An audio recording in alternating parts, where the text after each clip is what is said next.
at least when I was starting, that was the biggest route I took was, okay, how can I buy these properties when I don't have a lot of money? And so it was going out to try to raise money from people who trusted me. It wasn't so much about the deal itself. It was more, okay, I trust Ryan Corcoran for, for the type of person he is, for the, his personality, for his drive, and, I know he's going to succeed. Right. And so those people could feel that energy from me, and they invested in me.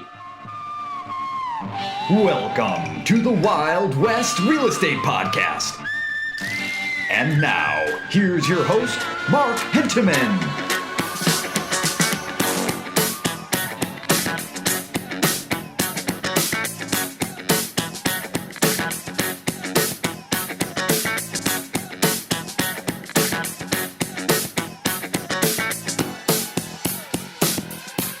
Today's guest gets started investing in multifamily at age 22. He's now a veteran at age 28, founder and CEO of SPG, a real estate company.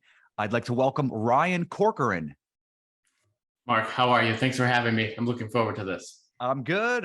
Me too. Yeah. How is everything? You're on the East Coast.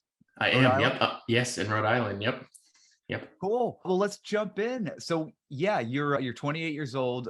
When you started, tell me how you got started. Were you in college at the or how did you know about that? I knew nothing about real estate when I was 22.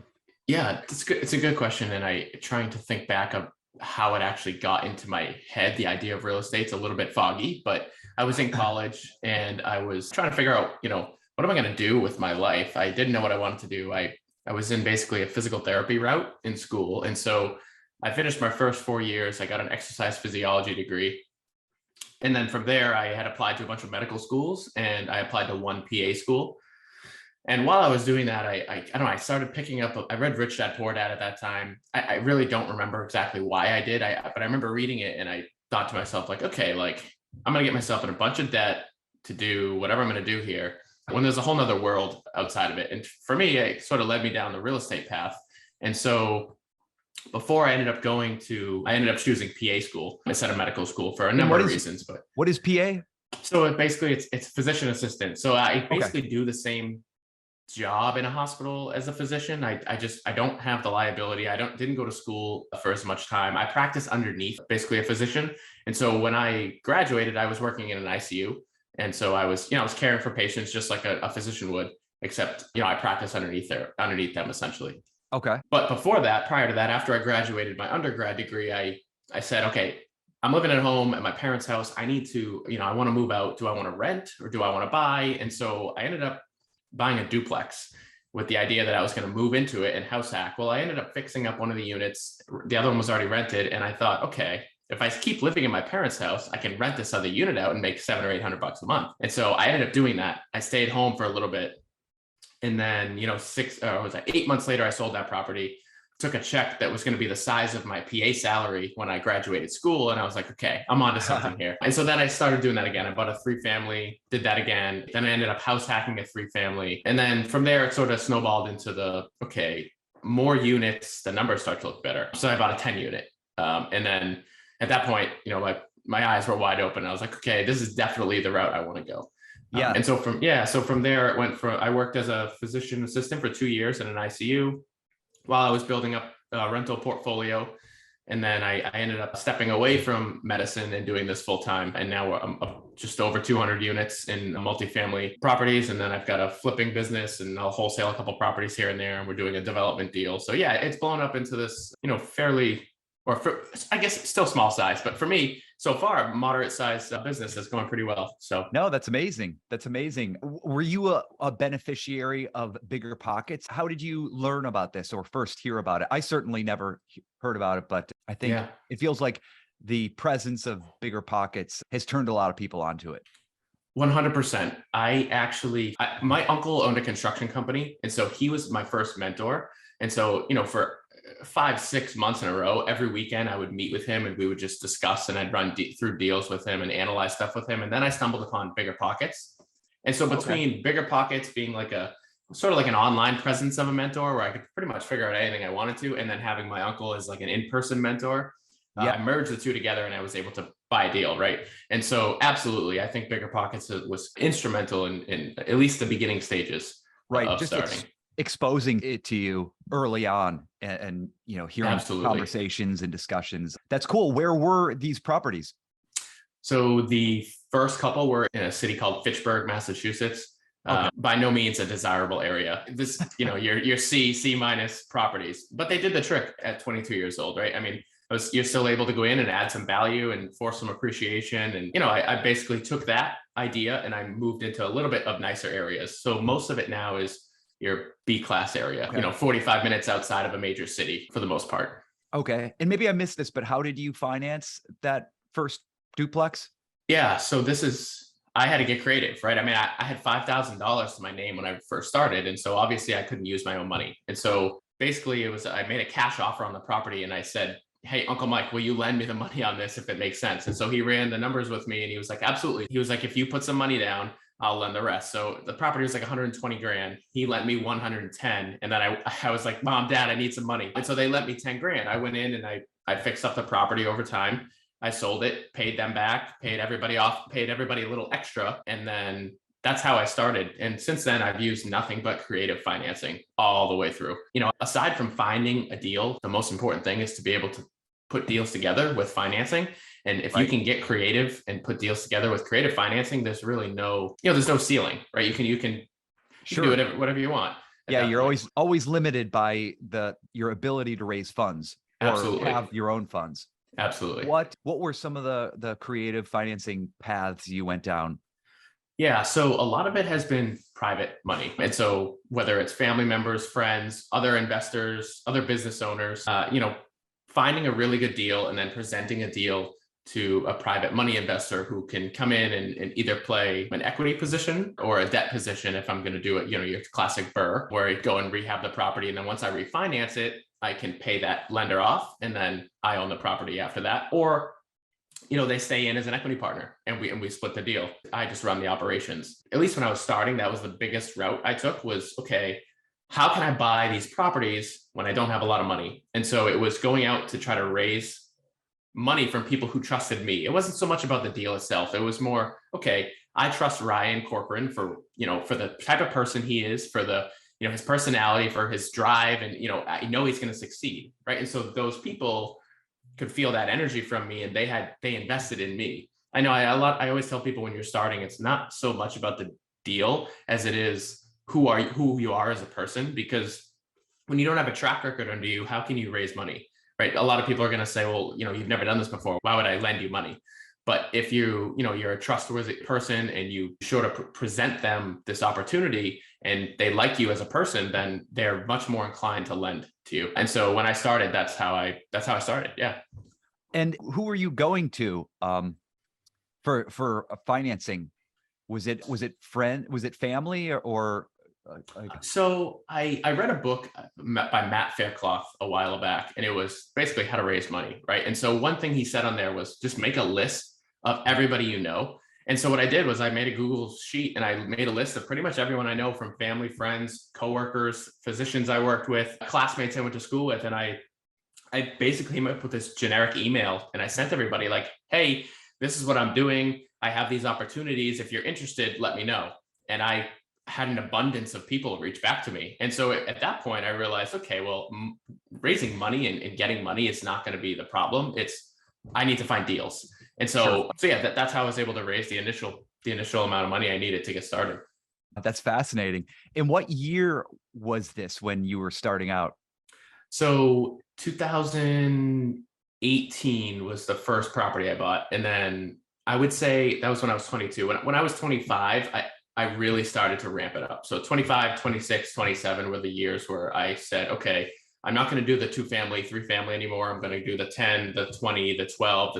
We bought a 66 unit portfolio. So like a bunch of, the older I got, the larger properties I started to do, because I started to realize that if I could lock up more units, the numbers and from a financial standpoint started to make a lot more sense than your duplex and triplex. Yeah, you get the economies of scale. Exactly. So, okay, what did your business look like? Were you doing this solely? on your own, or did you bring on, at what point did you bring on some partners? So I started off by myself with the first handful of properties I did all by myself. And then I realized, okay, again, like I can't do this myself. So if I want to buy that first 10 unit property, I ended up bringing in a partner who had 50 units at the time. So I leveraged his ability to get a commercial loan when I couldn't. And so I raised the private money. He basically ran the deal and we split the 10 unit 50-50 after we refinanced it. And I took that strategy and moved forward with a 5 unit, a 6 unit, a 9 unit. And I still buy deals with that same partner today. And that's one portion of it. Other deals I've brought in other partners in, but I'm a huge proponent of partnerships now because I would get too bogged down and I wouldn't be able to do as much if it wasn't for the partnerships that I've been able to build.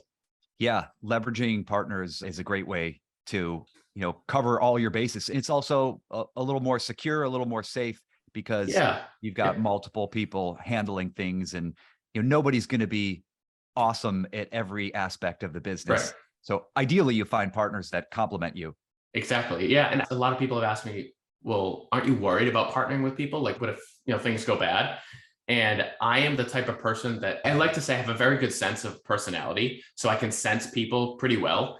And I will trust anybody as long as I feel like it's, compatible at first. And if something goes wrong, I'll deal with it at that point. But I would prefer to trust somebody, jump into something, nothing major, start small, but you have to start somewhere, right? So I prefer to trust people and see how it goes. And then from there, make decisions on moving forward. I've only had one partnership go sort of iffy, and I'm still friends with that person. Like I wouldn't do another deal with them, but I'm still friends with that person, right? So yeah, I don't think being afraid of partnerships is the way to look at it. I think, do some due diligence on the person, make sure they're a good person. If you blend well with that person and they complement your skills, give it a shot. Sure. Yeah. With most people, with most partnerships, even if it's not a good fit, it doesn't destroy anything. You just realize that the next go around, you won't want to partner with them. But, I think it's the rare exception where the partner can tank the whole investment. Yeah, exactly. So it's very impressive that you were able to raise money that early. And I think most people often, that's their biggest challenge is fundraising, but it sounds like you were good at it early and that was a strength. What did some of those like creative financing terms look like? I know you touched upon them, but could you go a little deeper? Sure. Yeah. So we can stick with the private money because that allowed me to scale pretty quickly. So essentially, let's say we needed $100,000 for a down payment and maybe 50 grand for a rehab. Let's just use easy numbers. So I would try to go out and raise the down payment from a private money investor, whether it's one person or two people. And the idea is I would pay them interest only payments with a balloon at the end. And so typically it's 12 months, maybe 18 months, depends on how many units are in the property and how long it's going to take to rehab and what the refinance period is going to look like, the seasoning period, they call it. And so with that strategy, I'm able to basically leverage capital from an investor, purchase the property either by myself or with a partner. And then the type of loan structure we use is a rehab loan or a cosmetic loan, right? And so the bank essentially funds the rehab too. And so you raise the money for the down payment, you do the rehab, and then on a draw, the bank kicks you back the rehab that you use. And as long as you bought a good enough deal, you're then able to refinance the property and pay back off the debt lender. And maybe you leave some capital it's not a loss, right? The return is still super high, but that's really the strategy that we used moving forward to do a lot of the BRRRRs. So good creative financing method for multifamily. And with your private money, what was the interest rate typically? So 8 to 10%. I haven't done less than 8 and I haven't done more than 10. And most of the investors that I've worked with, again, I know most of them. So most of them, it's been no points. It's been very straightforward, 8 to 10%. They've been happy with it. And we've obviously been happy with it, right? We don't have to pay points up front. We're not paying, 14% for hard money or something like that. So yeah, it's been great. We've used probably 20 different private money investors at this point, and all of them keep coming back, and we just keep using the same ones over and over again. That sounds impressive. That's great that you've got a sort of a stable of that many investors that you can go to. What is your biggest challenge, you'd say, nowadays? I'm going to take a little twist on this. The biggest challenge for me is picking one thing and sticking to it. And they call it like the shiny object, right? I built a multifamily business with a bunch of rentals. And I started to realize that, okay, rentals are great and there's nothing wrong with rentals, but they don't bring in a ton of money, right? Like, and a lot of that cash flow gets sucked up in, let's say you have to replace a roof down the road, right? Well, that could be 20 grand. That could be a couple of years of your cash flow, right? And then I pivoted to, I need more active income so I can keep buying more of these. So I started a flipping business. And so, but then I realized it's just a lot of work.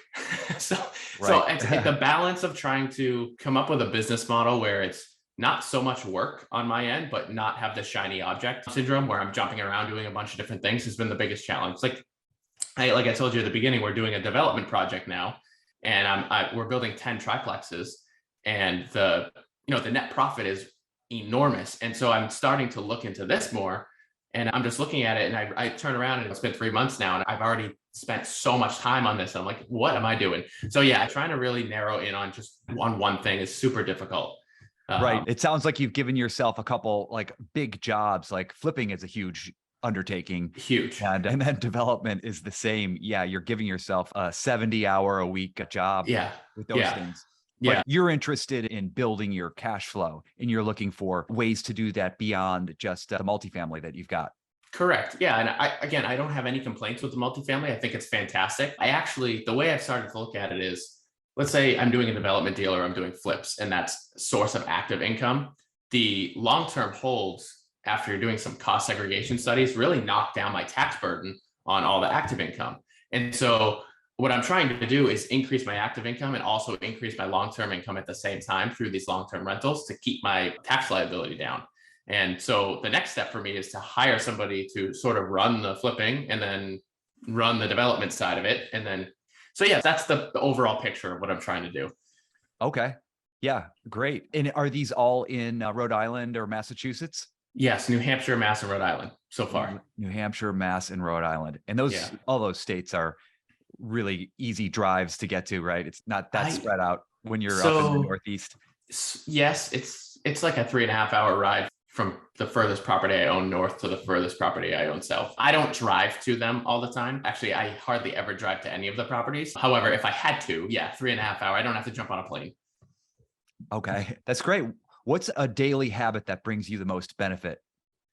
That's a great question. And this is something that I take a lot of pride in. I get up at 4 o'clock in the morning every single day. And the reason I do that is because nobody else is doing it. And so when I get up at 4 o'clock in the morning, I don't have text to worry about. I don't have phone calls. No one else is awake. Even my dogs and my wife aren't awake, right? So I don't have anybody bothering me, and I focus time on myself. I exercise, I read, I plan my day, and by 7 o'clock in the morning, I've already done what most people haven't even started yet. And that really sets me in the mood and gets me in the right mindset to crush the rest of the day. People think I'm crazy for doing it, but I've been doing it for 4 years now. And I credit that a lot to the success that I've had so far. That's awesome. What time do you go to bed? Like 8:30. 8:30. Yeah. There you go. You got to get your 8 hours, 7.5 hours. Cool. What is a habit that you'd like to break? A habit that I'd like to break. I'm on my phone all the time, and I'm trying to step away from that. It seems like, for a 28-year-old where business is really, a lot of stuff is running through our phones nowadays. I'd like to somehow get off my phone a little more. How I'm going to do that, I have no idea, but that is something I would like to try to cut down a little bit. Yeah.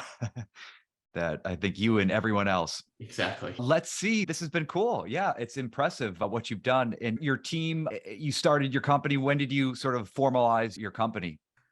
So within the last 2 years or so, it's been formalized. And I've actually leveraged VAs a lot. So I've got 3 VAs right now. I've got a bookkeeper. And by the end of the year, I'd like to have almost like a COO, but an executive assistant on board. And so that's the plan for the rest of the year. And the COO would be that executive assistant? They'd be one and the same? My idea is, I don't know if it's going to work. I'll let you know. But basically bring on an executive assistant and sort of train that person to become the operations at some point. Yeah, that makes total sense. Let them grow into that role. Right. Before it's much more risky if you just go out and hire a COO and pay them, 6 figures. Yeah, and they don't work out, or they're not a good fit. Exactly. That's cool. All right. Let's see. What's the biggest mistake that you made that you learned from? I'm going to go back to the shiny object thing. The biggest mistake I made was I was very focused on multifamily, but I hadn't basically been proficient at it yet. I hadn't fully built the bridge where it could run pretty much on its own. And I tried to flip a single family house a couple of years ago and ended up losing $40,000 on that. And when you're 25 years old, $40,000 is quite a bit of money. Right. And so that's something I won't forget, right? Because so from there on, I was like, okay, I'm going to fully build this until where the system is running before I go try to completely jump and do something else. Yeah. Yeah. That sounds like a good lesson. So, all right, ready for our question round? Let's do it. The book you've recommended most over the past year? The Third Door by Alex Banayan. Okay. Yeah, I've heard of that. I haven't read it. I'll have to check it out. Do you have a favorite quote? You know what? I can't remember exactly, but it's by Michael Jordan. Basically, you got to take as many shots as you can, or none of them are going to work, essentially. Yeah, right? You miss every shot. Exactly. You don't take. Exactly. That's a good one. Yeah, he's got some great quotes. What's your favorite health or productivity hack? I said this earlier, getting up early in the morning before everybody else does and getting the day started that way has been basically my life hack for the last 4 years. That's a great one. Great one. I'm sure that has benefits every single day. Yeah. An online tool or app that brings you the most benefit. Having any type of CRM in place has been instrumental for follow-up, for leads, so for everything. You have to have a CRM. Yeah, you really do. Good one. What was your favorite movie when you were 15? I liked Never Back Down. If you haven't seen it, it's basically like a high school kid who gets into fighting, and it's a good movie. If you haven't heard about it, you should check that out. If you could be remembered for one thing, what would it be?